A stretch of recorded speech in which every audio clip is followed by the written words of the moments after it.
ሳሰራ እንዳትበላ አይኔ የሚቆጣጠረኝ የለም ካልክ አላህ ይቆጣጠራል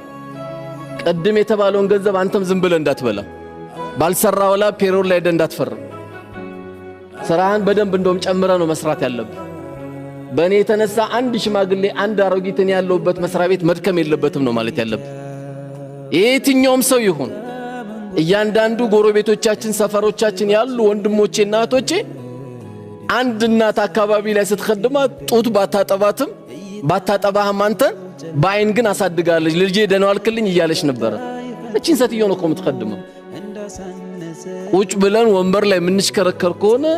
ምን አይነት ዲግሪ ነው ያስከው ምን አይነት ማስተር ነው ያስከው ነብዩ አለይሂ ሰላቱ ወሰለም የተኙበት እኮ ጊዜ የለም ቁም ኢለይለ ኢላ ቀሊላን የተባሉት ለሊቱን ቁም ትንሽተኛ ነው የተባሉት እነ ዑመር ኢብኑ አብዱልአዚዝ ዳህ እስኪጠፋ ድረስ ዓለምን መርተውታል አንበሳና በግ አብረው እስኪኗኗሩ ድረስ መርተውታል እኛም ትንሽ ቦታ ዛሬ ትንሽ የሚባል የለም ከቀበሌ ጀምሮ ያለ ሰው ዝም ብለ ደሞዝ አትብላ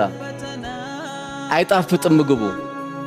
አንተ ያልጣፈጠ ድንገት ባለቤት ጋር ምትጣላው ጨው ለምን አልጨመርሽም ወጡ ላይ ትላለ መጀመሪያ ስራ ላይ ጨው ስለሌለው